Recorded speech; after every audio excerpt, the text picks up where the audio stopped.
আমি আলিয়া বলছি। আজকে তোমাদেরকে আবারও আপন মা ছেলের কঠিন একটি গল্প বলবো। এই গল্প সাধারণত কেউ কাউকে বলে না। যদি ভিডিওটি শেষ পর্যন্ত দেখো তোমাদের দাঁড়িয়ে যাবে। শুভরা দুই ভাই।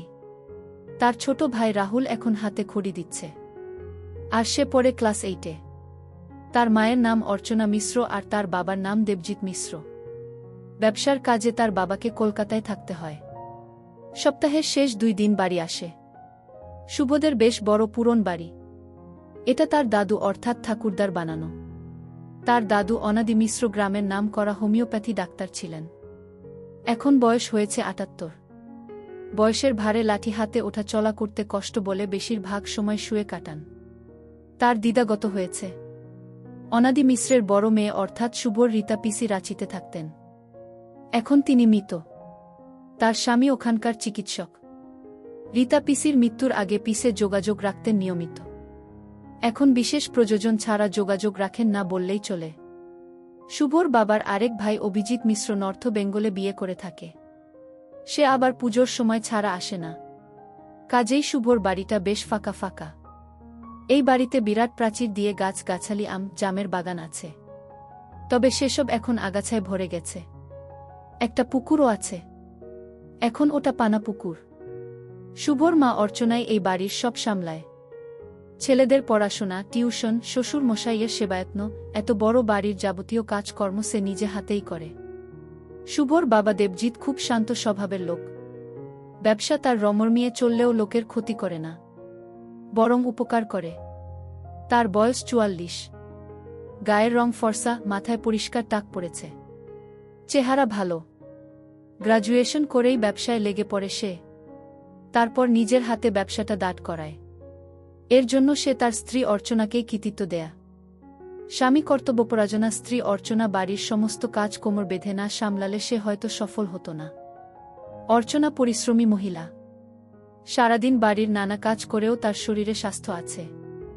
বাঙালি 2 বাচ্চার মায়েদের শরীরে যেমন একটু মেদ জমে যায় তেমন। তার বয়স এখন 38। সেও ফর্সা। তার মুখে একটা শ্রী আছে। 18তে উচ্চমাধ্যমিক পাশ করবার পর সবে কলেজে উঠেছিল অর্চনা। তখনই অনাদি বাবু পছন্দ করে ছেলের বউ করে আনেন। তারপর সংসারের কাজ করতে করতে আর পড়াশোনা এগোনি। সুরমশাইয়ের একমাত্র ভরসা অর্চনাই। এবার আসা যাক লালির গল্পে। শুভ আর তার ভাই রাহুল বাগানে খেলা করছিল প্রতিদিনের মতো। অর্চনা 2 হাঁটুর উপরে তুলে কাপড় কাচ্ছে। সাবানের ফেনা মাখা হাত দিয়ে সে বাচাঘরে কাপড় ধুইছে। তার হাতের শাখা পোলা আর 2খানা সোনার চুড়ির শব্দ কাপড় কাচটানোর সঙ্গে তাল দিচ্ছে। দেবজিৎ ছুটির দিনে বাড়ি থাকলে বসে থাকে না। বাড়ির এটা ওটা কাজে লেগে পড়ে। তাদের বাড়ির গাছগাছালি এলাকাটি ভীষণ ছায়াশীতল। কয়েকটা আগাছা কেটে পরিষ্কার করছিল দেবজিৎ। আচমকা ছোট ছেলে রাহুলের চিৎকার শুনে অর্চনা বাচাঘর থেকে চেঁচিয়ে ওঠে, কি হলো রে? এই শুভ, তুই আবার ভাইয়ের গায়ে হাত তুললি? দেবজিৎ বেরিয়ে এসে দেখল শুভ দাঁড়িয়ে আছে মেইন গেটের কাছে। বকুনি দিয়ে বলল, কি রে ভাই, কোথায়? শুভ ভয় পেয়ে বলল, বাবা, কুকুর। কুকুর? দেবজিৎ বেরিয়ে এসে দেখল একটা কুকুরকে ঘিরে রেখেছে গোটা 4-5 নেডি। দেবজিৎ ঢিল ছুটতেই সবটা পালালো। শুধু লাল রঙা মাদি কুকুরটা কুই কুই করতে করতে এ বাড়ির পেছনের ঝোপের দিকে পালালো। সেই থেকে সেই কুকুরটি হয়ে গেল এই বাড়ির পোষ্য। দেবজিৎই নাম দিয়েছিল লালি। লালি এখন এ বাড়িতে অবাধ চলাফেরা করে। শুভ আর রাহুল কখনো ওর কান মুড়ে দেয়, কখনো আদর করে দেয়। সে কিচ্ছু বলে না। বাড়ির ভালোমন্দ খাবারে তার শরীরও হয়েছে বেশ, তবু তার ভয় কাটল না। এই বাড়ির উত্তর দিকে ভাঙ্গা প্রাচীরের দিকে কুচুরিপানায় দীর্ঘ জলাজমি, যা শেষ হয়েছে এনএইচের দিকে। প্রাচীরের উপাশে একটা পাগল এসে জুটেছে কদ্দিন হল। রাহুল এখন ছোট, তাকে চোখে চোখে নজর রাখে অর্চনা। কিন্তু শুভ স্কুল থেকে ফিরবার সময় কত কি দেখতে থাকে। জলাজমির পানার মধ্যে সাপের ব্যাঙ ধরা, তাদের বাগানে 2টো বেজির খেলা, এছাড়া সম্প্রতি আমদানি হওয়া পাগলটার আচরণ সব লক্ষ্য রাখে সে। দুপুর বেলা ছুটির দিনে বাড়িটা খা খা করে। তখন সে কখনো 3তলার খোলা ছাদে গিয়ে ঘুড়ি ওড়ায়। বাগানের পেছনে গিয়ে শান্ত পাগলটার শুয়ে শুয়ে আকাশের দিকে হাত নাড়তে থাকা দেখে। কখনো কখনো তার এসব ঘোরাফেরার সঙ্গী কেবল লালি। একদিন দুপুরে ভাত খাবার পর সে বুকশেলফ থেকে একটা ডিটেকটিভ গল্প পড়ছিল। যেখানে একটা কুকুরই গোয়েন্দার সঙ্গী হয়ে কত কি হেল্প করছে। সেও মনে মনে কল্পনা করে সেও ডিটেকটিভ হবে আর লালি হবে তার অ্যাসিস্ট্যান্ট। দুপুরবেলা বাড়ির কাজকর্ম সেরে অর্চনা একটু বিশ্রাম নেয়। রাহুলের 3.5 বছর বয়স হলেও দুপুরে মায়ের কাছে ঘুমানো তার অভ্যাস। এখনও সে খায়। অর্চনা মনে করে আর একটু বড় হলেই খাওয়া ছেড়ে যাবে ছেলের। শুভ জানে এই সময় বাড়ির বাইরে বেরোলে মা বকা দেবে। চুপচাপ মায়ের শোবার ঘরে দেখে মা পাশ ফিরে শুয়ে আছে। মুখ ডুবিয়ে তার ভাই খেতে ব্যস্ত। শুভ নিচে নামে। শুভকে দেখেই লালিও পিছু নেয়। বাড়ির পেছন দিকের ঝোপে একটা রঙিন পাখি আসে। পাখিটা এখনো বসে আছে। শুভর অনেক দিনের ইচ্ছা পাখিটা সে পুষবে। পাখির পিছু নিতে গিয়ে সে দেখল পাগলটা প্রাচীরের ভাঙ্গা জায়গায় বসে আছে। পাগলটার একটা নতুন সঙ্গী জুটেছে, কালো রঙের বিচ্ছিরি একটা কুকুর। লালিকে দেখেই কুকুরটা তেড়ে এলো। লালি ভয় পেয়ে দু একবার ঘেউ ঘেউ করে পিছু হটল। পাখিটাও ভয় পেয়ে পালালো। মনে মনে রাগ হচ্ছে শুভর এমন ভীতু কুকুর। শুভ গোয়েন্দার অ্যাসিস্ট্যান্ট হতে পারবে তো? কিছুক্ষণ পরেই তাজ্জব জিনিসটা দেখল শুভ। কালো বিচ্ছিরি কুকুরটা লালির পিছনে গিয়ে চড়ে উঠল। লালি আর ভয় পাচ্ছে না। কালো কুকুরটাও চড়ে উঠে একটা ধাক্কা দিচ্ছে। শুভ কখনো কুকুরের মাঝখানের পা দেখেনি। পরিষ্কার দেখছে কুকুরের মাঝখানের পাটা লালির ওখানে ঢুকে যাচ্ছে। কতক্ষণ ধরে এসব দেখছে শুভ। তারপর সেই ধাক্কা আর নেই। শুরু হল কাঁপুনি। যেন দুটো কুকুর জুড়ে গেছে। এমন দৃশ্য যে কেন হলো বুঝতে পারল না শুভ। সেদিনের পর থেকে পাগলটার কালো কুকুরটাকে দেখলেই ধারে কাছেই ঘেঁষে না লালি। ভাদ্র মাসের দুপুর। বেশ গরম। স্কুল থেকে ফিরছিল শুভ আর তার বন্ধু সমীর। শুভ পড়াশোনায় ভালো, সমীর ভালো না। তবে সমীর অনেক মজার কথা বলে শুভকে, যা শুনে বেশ মজা পায় শুভ। শুভ স্কুল থেকে মাঠ দিয়ে ফেরে। অর্চনা ছেলেকে বলে দিয়েছে হাইওয়ের ওদিকে গাড়িঘোড়ার রাস্তা দিয়ে না এসে এই ধার দিয়ে আসতে। প্রাণের বন্ধু সমীর, তাই সেও এই পথেই বাড়ি ফেরে। রাস্তায় একদল কুকুরের। শুভ ভয় পেয়ে গেলে সমীর বলে, ভয় পেলি কেন? এইবার দেখবি কি হবে। শুভ মোটামুটি জানে এটা বাজে কাজ। সে বলল, বাজে কথা বলছিস কেন সমীর? আরে বাজে কথা কেন রে? এসব না হলে কি তুই আমি জন্ম হতাম? কি বলিস? ফিসফিসিয়ে গুরুদেবের মতো সমীর বলে, এই যেমন আমার বাবা আমার মাকে না সেবা না দিলে আমি কেমন হতাম।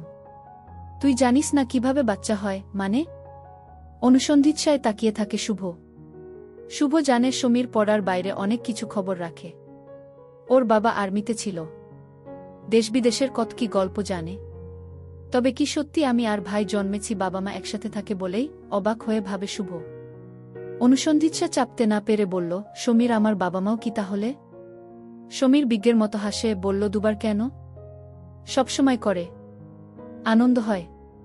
আমাদের বিয়ে হলে আমরাও করব। ততক্ষণে একটা কুকুর আর একটা কুকুরকে বাগে নিয়ে ফেলেছে। অবিকল পাগলের কালো কুকুরটা লালির সঙ্গে যেটা করছিল সেইটাই দেখছে শুভ।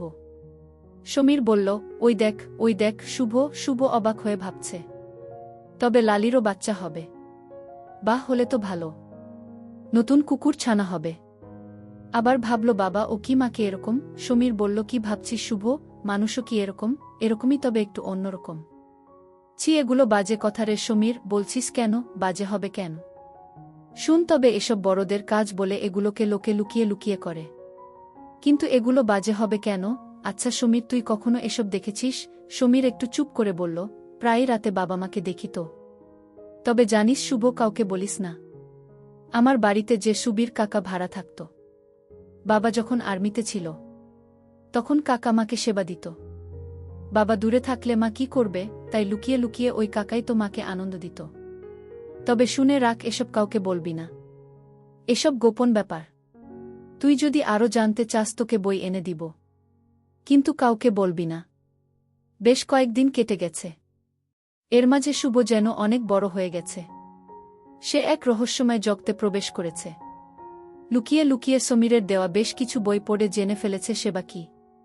সত্যি যে এতে আনন্দ তা বুঝতে পেরেছে লালিকে দেখে। লালি যতই ভয় পাক ওই কালো বিচ্ছিরি কুকুরটাকে, তবু মাঝে মাঝেই দুটো জোড়া লেগে গেলে লালি কেমন চুপ করে যায়। সবচেয়ে মজার জিনিস যেটা শুভ জেনেছে সেটা হলো, মেশিন মাঝে মাঝে দাঁড়িয়ে যায় কেন? বই পড়ে সে বুঝে গেছে তার কারণ। অথচ তার মা যখন ভাইকে দুপুর বেলা ঘুম পাড়ানোর জন্য খাওয়ায় তখন তার মাঝে মাঝে লাফালাফি করত। এখন সে জানে। তাছাড়া তার প্রাণের বন্ধু তথা গুরু সমীরও শিখিয়ে দিয়েছে কিভাবে সব কিছু লুকিয়ে রাখতে হয়। এতসবের মাঝেও সে তার বাবা-মাকে কখনো সেবা দিতে দেখতে পায় না। শুভ মনে করে তার বাবা-মা এসব করে না হয়তো। না, লালির বাচ্চা হয়নি। তার আগেই ও যে কোথায় চলে গেল খোঁজ নেই। এদিকে পাগলটা আস্তানা গেড়েছে জমিয়ে। মাথা ভর্তি ঝাঁকটা চুল, দীর্ঘদিন না কাটা দাড়ি, গোঁফ, ভীষণ খারাপ চেহারার। গলায় একটা ঘুমসিতে যত রাজ্যের মাদুলি আর তামার পয়সা ঝোলানো। একটা ছেঁড়া ফাটা ব্যাগ। ওতে যে কি আছে কে জানে। আঁকড়ে রাখে সবসময়, কিন্তু সবসময় যেন কিছু ভাবছে। একা একা দাঁত বের করে হাসছে। এবডো খেবডো দাঁতগুলোও জঘন্য। হলদে দাঁতে লাল ছোপ ছোপ। ঝুঁকে ঝুঁকে হাঁটে। দিনের বেলা মাঝে মাঝে হাইওয়ের দিকে যায়। রাস্তায় লোকের ফেলে যাওয়া পোড়া বিড়ি তুলে খায়, কিন্তু বেশি দূর যায় না। এই পাগলটাকে শুভ পর্যবেক্ষণ করে। সমীরের কাছে জেনেছিল গোয়েন্দারা অনেক সময় পাগল সেজে থাকে, কিন্তু এর ধারে কাছে যায় না শুভ। ভীষণ নোংরা বলে। তবে পাগলটা বেশি দূর যায় না, আবার ফিরে আসে। বেশিরভাগ সময় বাড়ির পেছনের চাতালে কাটায়। মাকেই বাজার যেতে হয়, কিন্তু বাবা বাড়ি থাকলে বাবা যায়। রবিবার সকালে বাবা বলল, শুভ আজ মাটন খাবি? শুভ আনন্দে বলল, খাবো খাবো। অর্চনা রান্নাঘরে চা করতে করতে বলল, বাপ, ছেলেতে খালি খাওয়ার চিন্তা না। অর্চনা, একটাই তো ছুটি পাই। শুভর বাবা মায়ের কাছে গিয়ে বলল, আর আমার তো কোনো ছুটি নেই। শুভ, তবে আজ আর মাটন হচ্ছে না। তোর মা নাকচ করে দিয়েছে। শুভ মনমরা হয়ে যায়। অর্চনা শ্বশুর মশাইকে চা দিয়ে দেবজিৎকে দেয়। সকালের কাজ সেরে সোজা বাচ্চা ঘরে যায়। স্নান করে বেরিয়ে আসে, একটা সাধারণ সুতির নাইটি পরে। বেরিয়ে এসেই বলল, কি হলো, তুমি এখনো বাজার যাওনি? মাটন না কি আনবে বললে যে? শুভ জানে তার মা এরকমই। সংসারের সব কাজ সামলেও তাদের আবদার মেটায়। ছোট্ট ছেলে রাহুল নিচে খেলে বেড়াচ্ছে। মাটন খাওয়ার টোপে মা শুভকে অঙ্ক করতে বসিয়েছে। শুভ না পারলে রান্নাঘর থেকে সাহায্য করছে। এদিকে অর্চনার শ্বশুরমশাই আবার চিবোতে পারেন না, তার জন্য তোরস্টু করে দিতে হবে। সবকিছু সামলেই অর্চনা 40 ছুঁই ছুঁই 38 বছরের গৃহকর্ত্রী। শুভ বলল, মা, অঙ্কগুলো কমপ্লিট। রেধে রেখে ঘাম মুছতে মুছতে বেরিয়ে এলো মা। খাতাটায় চোখ বুলিয়ে বলল, বই গুছিয়ে নিচে দাদুর ঘরে ভাই আছে, ডেকে নিয়ে আয়। শুভ এইটে পড়লেও এখনো মা স্নান করিয়ে দেয়া। দুই ভাইকে মা স্নান করিয়ে দিয়ে বলল, কই গো, এবার তুমি স্নানে যাও। দেবজিৎ স্নান করে বেরিয়ে আসতেই দেখল টেবিলে সাজানো খাবার। খাওয়া দাওয়ার পর অর্চনা টেবিলে এটোকাটা তুলতে এসে বলল, দেখলে তো, এই তোমাদের খাওয়া। খাবে কম, নষ্ট করবে বেশি। আহা অর্চনা, উচ্ছিষ্টগুলো পাগলটাকে দিয়েছ না? তবে আর নষ্ট হল কই? হ্যাঁ, হাত পুড়িয়ে আমি তো পাগলের জন্য রাধি। এটো খাবারগুলো যখন মা পাগলকে দিতে যায়, শুভ পেছন পেছন যায় সবসময়। পাগলটা যেন হামলে পড়ে খাবারের উপর।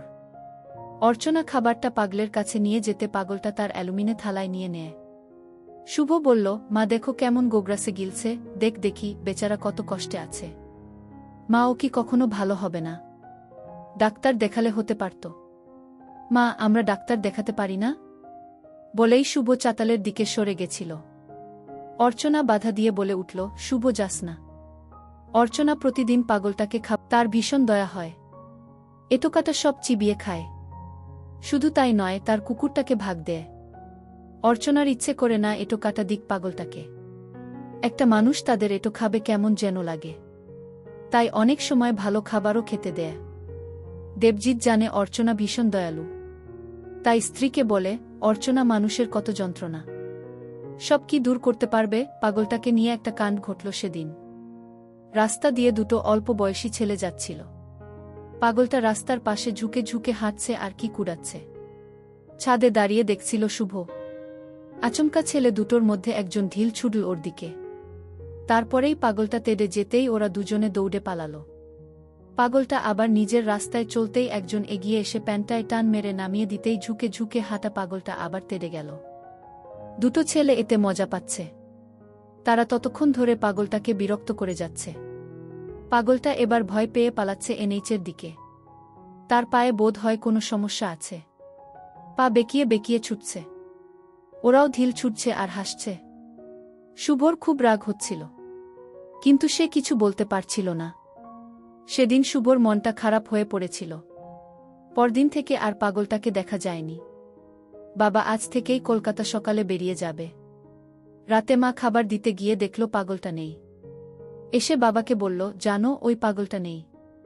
আরে পাগল কি আর এক জায়গায় থাকার লোক? নতুন কোনো দেশে বেড়াতে গেছে দেখ। মা বলল, ঠাট্টা করো না। ওর পায়ের গোড়ালিটা বাঁকা আমি দেখেছি। ও বেশি দূর হাঁটতে পারবে না। তবে দেখো তোমার হাতের সুস্বাদু খাবারের টানে আবার ফিরে আসবে। কাছে পিঠে কোথাও আছে। প্রায় দুদিন পর রাহুল দৌড়ে এসে বলল, দেখ দেখ দাদাভাই। শুভ রাহুলের মাথায় টোকা মেরে বলল, কি দেখব তোর মাথা? একসেট একসেট। কে একসেট? রাহুলের পিছন পিছন বাড়ির পিছন দিকে যেতেই ভাঙা প্রাচীরের গোড়ায় একসেট হয়ে পাগলটা শুয়ে আছে। ওরে বাপরে, এত বড়! চমকে ওঠে শুভ। শুভর চোখ আটকে আছে পাগলটার মেশিন দেখে। দাদা ওর এত বড় কেন? ভাইয়ের কথা শুনে শুভ সব জানতার মতো বলল, ও বড় না এই জন্য। কিন্তু নিজেও কম আশ্চর্য হচ্ছে না। দীর্ঘদিন নোংরা জমে ওই জায়গাটায় চুলের বোঝা আর ময়লা। তার মাঝে বিরাট জিনিসটা। শুভ দেখল শুধু বড়ই নয়, তার চেয়ে অন্যরকমও। সাল ওঠা। শুভ চলে আসে ওখান থেকে। মা স্নান সেরে বেরিয়ে আসে। একটা বাদামি রঙা পুরনো ঘরে পরা তাঁতের শাড়ি পরেছে অর্চনা। শ্বশুর মশাইয়ের ঘরে গিয়ে অর্চনা বলল, বাবা খাবার এনে দিই? অনাদি বাবু শীর্ণ গলায় বললেন, দিয়ে যাও বৌমা। অর্চনা রান্নাঘরে গিয়ে খাবার বেড়ে শ্বশুরের ঘরে পৌঁছে দেয়। পেছনের জঙ্গলের দিক থেকে শুভ আর রাহুলকে লাঠি হাতে আগাছার গাছগুলি ভাঙতে ভাঙতে এগিয়ে আসতে দেখে অর্চনা বলে ওঠে, শুভ তুই আবার ওই নোংরায় গিয়েছিলি? সঙ্গে ভাইকেও নিয়ে গেলি? না, আমি গেলাম কোথায়, ভাই তো ডাকল। অর্চনা মিথ্যে ভীতি দিয়ে রাহুলকে বলল, সে পাশে গিয়েছিলি কেন? না মা, মা পাগলটা একসেট, আমতা আমতা করে বলল রাহুল। হ্যাঁ গো মা, পাগলটা একসেট। তার মনে হয় অসুখ করেছে। শুভও বলল, হোক, তোকে আর পাগলকে নিয়ে ভাবতে হবে না। স্নান খাওয়া নেই সারাদিন, দুই ভাই যে টোটো করে ঘুরছে। শুভ লাফিয়ে লাফিয়ে সিঁড়ি দিয়ে উঠে গেল। রাহুলও পেছন পেছন চল। অর্চনা শুভকে আর রাহুলকে সাবান ঘষে ভালো করে স্নান করালো। শুভ সত্যিই পাগলটাকে নিয়ে চিন্তায় পড়েছে। বলল, মা ওর কি সত্যি অসুখ হয়েছে? অর্চনা বলল, তোকে আর এসব ভাবতে হবে না। সারাদিন খালি রোদে ঝোপে টোটো করে ঘোরা হচ্ছে। স্নান সেরে এলেই দুই ভাই খাবার জন্য লাফালাফি করে।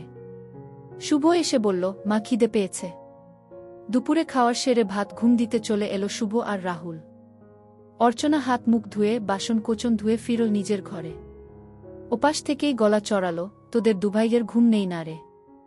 রাহুল শুভর উপর চড়ে হুটোপুটি করছে। শুভ বিরক্ত হয়ে বলল, মা দেখো ভাইকে, আমি তোমার কাছে ঘুমোব।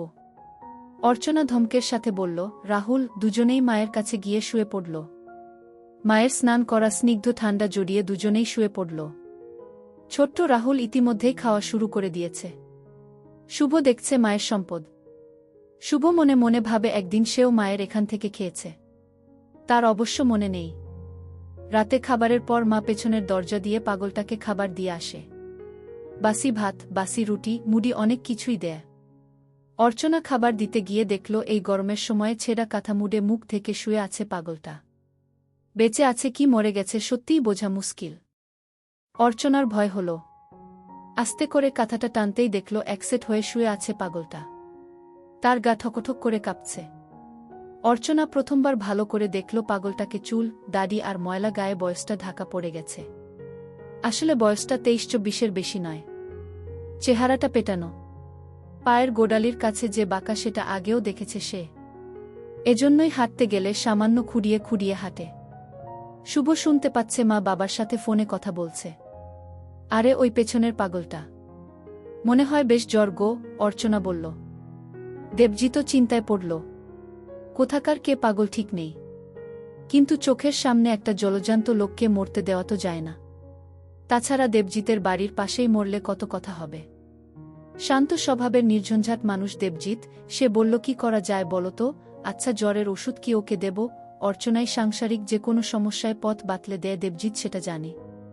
কিন্তু ওকে খাওয়াবে কিভাবে? ওকে তো কখনো কথা বলতে বা শুনতে দেখিনি, একবার চেষ্টা করে দেখি না। ছেলেটাকে তো মরতে দেওয়া যায় না। অর্চনা অসহায়ের মতো বলল। অর্চনার মুখে ছেলেটা কথাটা শুনে অবাক হল দেবজিৎ। পাগলটা ছেলে নাকি বুড়ো দেবজিৎ কখনো ভালো করে দেখেনি। অর্চনাই তো খাবার দেয়, ওই হয়তো জানে। কিন্তু যা দাড়ি আর উস্কুস্ক ঝাঁকটা চুল, কে জানে বয়স কত? কি ভাবছ গো? অর্চনা অসহায়ের মতো বলল। দিয়ে দেখো। শুভ ফোনে বাবা কি বলছে না শুনতে পেলেও মার কথা শুনে খুশি হল। যাই হোক, পাগলটাকে ওষুধ দেবার কথা তার মা ভেবেছে। অর্চনা ওষুধের ডিবে থেকে প্যারাসিটামল আর জলের বোতল নিতেই শুভ বলল, মা পাগলটাকে ওষুধ। আমিও যাব। অর্চনা অন্য সময় হলে শুভকে পাগলটার কাছে যেতে বাধা দিত, কিন্তু তার এখন নিজেরও ভয় করছে। আর যতই হোক পাগল তো। মায়ের পিছু পিছু পেছন দরজা দিয়ে পৌঁছে গেল ও। একসেট পাগলটার গায়ে সেই ছেঁড়া কাঁথাটা ঢাকা। একটা পুরনো বাটিতে যেমন খাবার দিয়ে গেছিল অর্চনা, তেমন খাবারটি পড়ে রয়েছে। খাবার না খেলে ওষুধ দেবে কি করে? অর্চনা এবার পাগলটার গায়ে ধাক্কা দিয়ে বলল, ওই ওঠ ওঠ। প্রথম দুটো ধাক্কায় পাগলটা উঠতে না চাইলেও তৃতীয় ধাক্কায় উঠে বসল। আবছা আলো, তার মুখের অভিব্যক্তি দেখা যাচ্ছে না। অর্চনা বলল, খা আগে খা। পাগলটা বোধ হয় কথা বোঝে। খপখপ করে খাচ্ছে সে। শুভ বলল, মা কেমন লোভীর মতো খাচ্ছে দেখো। এরকম বলতে নেই শুভ। ও অসুস্থ না, তাই এরকম করছে। অর্ধেকটা খাওয়া হতেই অর্চনা তার দিকে ওষুধটা বাড়িয়ে দিয়ে বলল, এই নে, গিলে নে। জলের বোতলটা ছিপি খুলে বাড়িয়ে দিল। কি অদ্ভুত, বাধ্য ছেলের মতো গিলে নিল ওষুধটা। অর্চনা নিশ্চিন্ত হল। বলল, এই দেখ, জলের বোতল রেখে গেলাম, তেষ্টা পেলে খাস। সে কি বুঝল কে জানে, এক দৃষ্টিতে অর্চনার দিকে তাকিয়ে আছে। আবছা আলোধারিতে কেবল তার চোখ দুটো জ্বলছে। শুভ এসে ঘুমিয়ে পড়েছিল। ঘুমটা ভাঙল মাঝরাতে বাজ পড়ার শব্দে। অর্চনা দেখল বেশ বৃষ্টির ছিটা আসছে। উঠে পড়ে জানালার সার্সিগুলো আটকে দিল। ছেলের ঘরে গিয়ে জানলাগুলো আটকে দিল। নিচের শ্বশুর মশাইয়ের ঘরে গিয়ে দেখল জানলাগুলো বন্ধ আছে। তক্ষুনি নিচতলার পেছন দরজা দেখে অর্চনা বুঝতে পারল পাগলটার অবস্থা। এই বৃষ্টিতে যদি ভিজতে থাকে তাহলে জ্বরের উপর আর বাঁচবে না। কিন্তু কি করবে অর্চনা? অতশত না ভেবে সোজা দরজা খুলে বেরিয়ে গেল। বাইরে তখন ঝড়, বৃষ্টি আর বজ্রপাত। পাগলটা কাঁথাটা মুড়ে ভিজে বসে আছে দেওয়ালের এক কোণে। অর্চনা ঠেলা দিয়ে বলল, ওঠ ওঠ। সে যেন উঠতেও পারে না। অর্চনার কাছে এখন মানবিকতা সবচেয়ে শক্তিশালী। সে পাগলটাকে টেনে তুলল। নিজের কাঁধে পাগলের একটা হাত রেখে টেনে টেনে আনল ঘরের ভিতর। এখন তার মাথায় কাজ করছে না পাগলটা কত নোংরা। অর্চনা সম্পূর্ণ ভিজে গেছে। শ্বশুর মশাইয়ের ঘরের পেছনের ছোট পরিত্যক্ত গুদাম ঘরে নিয়ে গেল তাকে। এই ঘরে একটাও আলো নেই। অর্চনা দ্রুততার সাথে একটা মোমবাতি আর গামছা আনল। পাগলটা বসে কাঁপছে। অর্চনা মোমবাতিটা জ্বালিয়ে পাগলটার ভেজা গায়ে গামছাটা দিয়ে মুছে দিতে লাগল। এই প্রথম এত কাছ থেকে পাগলটাকে দেখছে অর্চনা। মাথাটা নোংরা, চুল, দাড়ি, কপাল ও গালে কোথাও কোথাও কাটা কাটা দাগ। চোখ দুটো বোজা বোজা। হাতে হিন্দিতে উল্কি করে লেখা করিম। তার মাঝেও বোঝা যাচ্ছে বুড়ো বা আধবুড়ো লোক নয়, সে 23-24-এর অল্প বয়সী ছেলে। আর মেশিন দেখে চোখ সরাতে পারছে না অর্চনা। জ্বর নাকি অন্য কিছু পাগলটার? পাগলের চোখ অর্চনার দিকে। অর্চনা কাঁপছে তিরতির করে। কতদিন সে সেবা নেয়নি। শুভর বাবার আর আগ্রহ নেই। অর্চনার ইচ্ছে হলেও মানুষটাকে জোর দেয় না। সেই অভুক্ত নারীর সামনে একটা তরতাজা একসেট পুরুষ, একটা নিষিদ্ধ অভিলাষ, একটা অসহ্য, তার সাথে অর্চনার সতীত্ব, সমাজ, নোংরা চেহারাটার প্রতি ঘৃণা, এসবের দ্বন্দ্ব চলছে। কিন্তু এই দ্বন্দ্ববোধ স্বল্পক্ষণের। সেই রাত অর্চনার জীবনকে উল্টে পাল্টে দিল। সকালে যখন ঘুম ভাঙে শুভর, সে দেখে তার মা তখনও ঘুমোচ্ছে, ভাইও ঘুমিয়ে। শুভ টয়লেটে গিয়ে দেখে মায়ের কালকের পরা শাড়ি, সায়া সব একটা বালতিতে চোবানো। শুভ বুঝতে পারল মা তবে সকালে স্নান করে নিয়েছে। স্নানের পর তো মা ঘুমো না। তবে কি মার শরীর খারাপ? শরীর খারাপ ভাবতেই শুভর মনে পড়ল পাগলটার জ্বরের কথা। ব্রাশ মুখে গুজে শুভ মাকে না বলেই ভোরের মেজাজে পেছন দরজা খুলে চলে গেল পাগলটা যেখানে থাকে সেখানে। ভেজা মাটি দেখে বুঝতে পারল কালকে খুব বৃষ্টি হয়েছে। কিন্তু কোথায় পাগল? মা বাবাকে বলছিল পাগলটা মরে যেতে পারে, মরে গেল নাকি, মরে গেলে তো উবে যাবে না। চারপাশ ভালো করে দেখল শুভ না। পাগলের সঙ্গে থাকা কিছু নোংরা জিনিস, ছেঁড়া কাঁথাটা, কালকের সেই খাবারের বাটি আর জলের বোতল ছাড়া কিছু নেই। শুভ দরজা লাগিয়ে পেছন ঘুরে দেখল গুদাম ঘরের দরজার বাইরে মায়ের ঘরে পড়া চপ্পল। ব্রাশ করতে করতেই দরজাটা খুলে ফেলল শুভ। কে শুয়ে আছে? দাদুর পুরনো কম্বল মুড়ে। কাছে গিয়ে দেখল পাগলটা। এখানে এলো কি করে? তবে কি মা ওকে থাকতে দিয়েছে? শুভ গুদাম ঘর থেকে বেরিয়ে সোজা মাকে ডাকতে শুরু করল, মা, মা ও মা। শুভ ডাকতেই অর্চনার ঘুম ভাঙল। ক্লান্ত গলায় বলল, পড়তে বস, আমি খাবার বানিয়ে দিচ্ছি। রাহুল খেতে চাইছে, কিন্তু পাচ্ছে না। অর্চনা বুঝতে পারছে ছেলে পাচ্ছে না, ছেলে আর পাবেই বা কোত্থেকে? কাল রাতে যে ছেলের বদলে অন্য কেউ খেয়েছে সারা রাত। পাল্টে পাল্টে দিলেও পেল না রাহুল। রাহুলকে আদর দিয়ে বলল, শেষ বাবা, দুপুরে দিব। রাহুলের বায়না প্রচণ্ড। বলল, মা আমি এখুনি খাব। অর্চনার প্রচণ্ড ঘুম পাচ্ছে, বলল, কাঁদে না বাবা, রাতে একটা রাক্ষস এসেছিল, সে খেয়ে চলে গেছে। এবার যদি কাঁদিস তাকে ডেকে আনব। রাহুল রাক্ষসের গল্প শুনে ভয় পেলে মায়ের গায়ে লেপ্টে লুকিয়ে পড়ল। অর্চনা রাহুলের পিঠে হাত বুলিয়ে দিতে দিতে ঘুমিয়ে পড়ল। আজ সকালে হলদে সুতির শাড়ি আর লাল রঙের ঘরোয়া ব্লাউজ পরেছে অর্চনা। ছেলেদের জলখাবার দিয়ে রান্নাঘরে যায়। নিজেরও বেশ খিদা। প্রচুর দুধ হয় বলে সে রাহুলের খাবার জন্য রেখে বাকিটা টেনে ফেলে দেয়া। ভোরে ঘুম থেকে উঠবার সময় ছেলে আবদার করে, তাই অর্চনা বেশিরভাগটা টেনে বের করে রাহুলের জন্য অল্প রেখেছিল। কালও তাই করেছিল অর্চনা, কিন্তু রাহুলের ভাগের অন্য কেউ খেয়েছে, তাই অর্চনার এখন শূন্য। শুভর আজ স্কুল। অর্চনা শুভর জন্য খাবার টেবিলে খাবার বাড়ছিল। শুভ বলল, মা পাগলটা কি আমাদের ঘরে থাকবে? অর্চনা চমকে যায়। পরক্ষণে বলল, ও তো অসুস্থ, এখন কদিন থাক, তারপর তোর বাবা এলে একটা ব্যবস্থা হবে। শুভ স্কুল চলে গেছে। রাহুল দোতলার ঘরে খেলছে।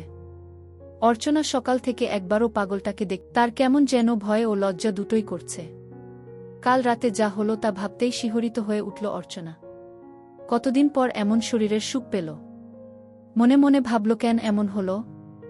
ইস, নিজেকে সে তারপর কতবার দোষারোপ করছে, কিন্তু তবু বারবার ওই ঘরের দরজার কাছে গিয়েও ফিরে আসছে। অর্চনা নিজেকে সান্ত্বনা দিল, যা হয়েছে সেটা একটা দুর্ঘটনা। কি হলো তারপর? গতকাল রাতে অর্চনা যখন ভাবছে, তার সামনে দাঁড়িয়ে উঁচিয়ে উঠছে অর্চনার দিকে। অর্চনা বুঝতে পারছে পাগল হলেও এর উত্তেজনা আছে। এত বড় মেশিন দেবজিতের নয়। অর্চনার নিজেরও গা সম্পূর্ণ ভেজা। পাগলটার হাঁটুগুলো মুছিয়ে উঠে দাঁড়ায় সে। একটা বাজ পড়ে কড়ক দিয়ে। বজ্রপাতের শব্দই যেন সূচনা সঙ্গীত। পাগলটা টেনে ধরে। অর্চনা বুঝতে পারছে এত পাগল নয়, এ এখন পুরুষ। এর গা নোংরা, মুখে দুর্গন্ধ, সারা গায়ে ঘাম আর ময়লা মেশা। এসবের মাঝে বেশ শক্তপোক্ত যুবক। অর্চনার চেয়ে 11-12 বছরের ছোট তো হবেই।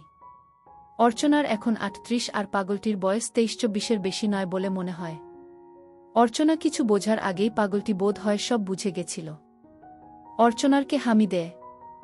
অর্চনা আচমকা এমন কাজে হতভম্ব হয়ে যায়। পাগলও হামি দিতে জানে।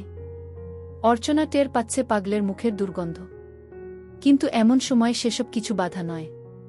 ছেলেটার গায়ে জোর আছে। অর্চনার প্রায় পড়ে যাবার উপক্রম, সে কোনক্রমে পাশে ভাঙ্গা আসবাবের স্তূপ থেকে বেরিয়ে আসা একটা কাঠের বাটাম ধরে ফেলে। আকস্মিত সবকিছু ঘটে যাওয়ায় অর্চনা কিছু ঠাহর করতে পারে না। মনে মনে ভাবে, কে জানবে এই তীব্র ঝড়ের রাতে অন্ধকার ঘরে অর্চনা কার সাথে কবে কি করেছে। নিজেকে অজুহাত, সান্ত্বনা এসব দেওয়া ছাড়া এখন কি আর আছে? রাতের কথা পুনর্বার ভাবতেই অর্চনার শিহরণ হচ্ছে, ভিজে যাচ্ছে। দেহের কাছে ডাহা হেরে বসে আছে অর্চনার মতো স্বামী সন্তান পরায়ণা দায়িত্বশীল মাও। সে এখন ভাবছে নিজের সুখ। ভালো করে খাবার সাজিয়ে একটা থালা নিয়ে ঢুকে যায় গুদাম ঘরে। রাহুল দেখছে দাঁড়িয়ে দাঁড়িয়ে, তার মা গুদাম ঘরে ঢুকে একবারও তার দিকে না তাকিয়ে দরজা আটকে দিল। রাহুল অবশ্য ছাদে চলে গেল খেলবে বলে। অর্চনা একজন 2 সন্তানের মা, উচ্চমাধ্যমিক পাশ শিক্ষিতা, 38 বছরের ঘরোয়া রমণী। তার পরনে ঘরে পরা হলদে সুতির শাড়ি, হাতের থালায় খাবার, ভাঙ্গা আসবাবে ভর্তি গুদাম ঘর। দূরে ভাঙ্গা একটা সেকেলে খাটে জুবুথুবু হয়ে বসে আছে ঝাঁকটা মাথা, খোঁচা খোঁচা দাড়ি, 23-24 বছরের একটা রাস্তার পাগল। তার মুখ দিয়ে লালা ঝরছে। খুব কাছ থেকে দেখছে অর্চনা। থালাটা তার সামনে রাখে। খাবার পেয়েই লোভাতুর ভাবে হামলে পড়ল পাগলটা। অর্চনা মমতাময়ী মায়ের মতো তার শীতল হাতটা পাগলটার মাথা ছোঁয়ায়। না, জ্বর নেই। অর্চনা সামনের খাটে বসল। অর্চনা পরম স্নেহে বলল, করিম। পাগলটা তাকায়। এই নামে তাকে যে ডাকা হতো তা পাগলের চাহনি দেখে বুঝতে পারে অর্চনা। পাগলের খাওয়া থেমে গেছে। সে তাকিয়ে আছে অর্চনার সম্পদের দিকে। অর্চনা স্বর আটকে যাওয়া সাহসী গলায় বলল, খাবি এ দুটো? করিম বিদ্যুতের মতো মাথা নাড়ল। অর্চনা স্নেহশীলা মায়ের মতো বলল, আয়। পাগলটা অর্চনার কাছে গেল। ছেলেমানুষের মতো হেসে উঠল। অর্চনা একটা বার করে আনল। আর সাথে সাথে পাগলটা খেতে শুরু করল। অর্চনা ভুলে গেছে ছেলেকে দুপুরে খাওয়ানোর কথা। সে এখন পাগলের মধ্যে বিভোর। তার এখন করিমকে চাই। করিম খাচ্ছে, অর্চনাকে জড়িয়ে ধরে। অর্চনা আস্তে আস্তে মাসিনটা হাতে নেয়। অনেক বড়। একটা অদ্ভুত বোধ হচ্ছে অর্চনার। এই হাতে অর্চনা সংসারের কাজ করে, এখন এই হাতেই সে ধরেছে আরেকজনের মেশিন। রাহুল ছাদে খেলতে খেলতে নেমে আসে। মাকে কোথাও না দেখতে পেয়ে গুদাম ঘরের দরজার কাছে এসে দাঁড়ায়। সে ডেকে উঠল, মা। দ্বিতীয়বার রাহুল আগের চেয়ে জোরে আবার ডেকে উঠল, মা। অর্চনা কোনোরকম নিজেকে সামলে বলল, কি হলো রে, তুমি কোথায়? এই তো আমি এখানে কাজ করছি। তুই ছাদে যা। রাহুল আর কোনো কথা না বলে ছাদে চলে যায়। প্রায় 30 মিনিট পেরিয়ে গেছে। এর মাঝে রাহুল আবার একবার মা বলে ডেকে গেছে। অর্চনা আর কোনো সাড়া দেয়নি। বরং সে মৃদু গলায় গভীর শ্বাসপ্রশ্বাস ফেলছে। অর্চনার মনে পড়ল এর মাঝে রাহুল দুবার ডেকে গেছে। উঠে পড়ল অর্চনা। সারা গায়ে ঘামের সাথে পাগলটার নোংরা লেগে আছে। তাকে আবার স্নান করতে হবে। বেরিয়ে এলো অর্চনা। বারান্দায় খেলছিল রাহুল। কিছুক্ষণ পর অর্চনা নিচে গুদাম ঘর থেকে করিমকে নিয়ে বেরিয়ে এলো। বাড়ির নিচতলার টিউবওয়েল স্নান করাচ্ছে অর্চনা। রাহুল যে কখন নেমে এসেছে খেয়াল করেনি। চোখ পড়ল রাহুলের দিকে। রাহুল বলল, মা, এই পাগলটা কি আমাদের বাড়িতে থাকবে? অর্চনা হেসে বলল, ওকে পাগল বলতে নেই বাবা। ওকে দাদা বলবি। যা, উপরে খেলবি যা। রাহুল চলে গেল। অর্চনা বুঝে গেছে করিম বোবা। ওর মুখে কথা নেই। ও আবার ভয়ঙ্কর পাগলও নয়। কিন্তু ওর ক্ষমতা ভয়ঙ্কর। ভর দুপুরে যুবক ছেলেটাকে অ্যাকসেপ্ট করে স্নান করাচ্ছে অর্চনা। দীর্ঘদিনের নোংরা জমেছে গায়ে। এদিকে কালি জ্বর থেকে উঠেছে, পরিষ্কার করতে বেশি সাবান দিতে ভয় পাচ্ছে অর্চনা। তবু মোটের উপর অনেকটাই শব্দ লাগছে। কাল একবার শুভর বাবার দাড়ি কাটার রেজার দিকে দাড়ি গোফ পরিষ্কার করে দিলেই হয়। অর্চনা ঠিক করে নিয়েছে এই পাগলকে ঘরে রেখে দেবে। এমনিতেই তো নিরীহ, আর তাছাড়া অর্চনাকে যে সুখ দিয়েছে একে ছাড়া অর্চনা এখন ভাবতেও পারছে না। অর্চনা জানে দেবজিৎ মানা করবে না। নিচতলার একটা ঘর পরিষ্কার করে দিলেই থাকবে। শুভ স্কুল থেকে বাড়ি ফিরে দেখল তার বাবার ট্রাউজার পরে বারান্দায় খাটের উপর কেউ পিঠ উল্টে শুয়ে আছে। কে এসেছে বাড়িতে? ছাদে গিয়ে দেখল মা ঘুমোচ্ছে। মায়ের পাশে ভাইও ঘুমোচ্ছে। ঘুমন্ত অবস্থায় অর্চনাকে ঠেলতেই অর্চনা বলল, কি রে, স্কুল থেকে চলে এলি? মা, নিচে কে শুয়েছে গো? কে? ও, আরে ওই পাগল যে ছেলেটা। কি বলে মা? শুভ অবাক হয়ে শুধল, ও তো মা, ও কি আমাদের বাড়িতে থাকবে? থাক না। বেচারার কেউ কোথাও নেই। ইতিমধ্যে 1 সপ্তাহ কেটে গেছে। পাগলটা আস্তানা গেড়েছে বাড়িতে। এখন মায়ের বারণে ওকে আর পাগল বলা যায় না। তাই শুভ আর রাহুল এখন পাগলা দাদা বলে। পাগলা দাদা এখন বাড়িতে জাকিয়ে বসেছে। পাগলা দাদার থেকে দূরে থাকে শুভ। ভয়ে নয়, ঘৃণায়। এখন আর আগের মতো গায়ে নোংরা তেমন না থাকলেও গলায় নোংরা ঘুমসিতে মাদুলিগুলো কিংবা কোমরের ঘুমসির মাদুলি বেশ নোংরা লাগে। তাছাড়া মাঝে মাঝে মুখ দিয়ে লালাও ঝরে। আর গায়ের কালো চামড়ায় কাটা, ছেঁড়া, দগদগে ঘাও আছে। ছুটির দিন বাবা এসে বলল, অর্চনা দেখো, ও কিন্তু পাগল, বাড়িতে বাচ্চারা থাকে। ওর গায়ে অনেক জায়গায় ঘাও আছে। আবার কোনো ক্ষতি না করে বসে খালি খালি ভয় পাচ্ছ কেন? ওকে কখনো দেখেছ মারাত্মক পাগলামি করতে? চুপচাপ বসে থাকে, একা একা হাসে। ওর একটা অন্য জগৎ আছে জানো? পাগলদের কত কষ্ট বলো তো? দেবজিৎ জানে অর্চনার হাতে গড়া সংসারে কোনো ভুলচুক হবার জায়গা নেই। আর তাছাড়া তার বউ খুব দয়ালু। হেসে বলল, আচ্ছা বাবা, আচ্ছা। আমার দয়াময়ী বউয়ের ইচ্ছা হয়েছে যখন থাক। রাহুলের নতুন দাঁত হয়েছে। নানা রকম ভয় দেখিয়ে অর্চনা রাহুলকে খাওয়া ছাড়িয়েছে। শুভ মনে মনে খুশি।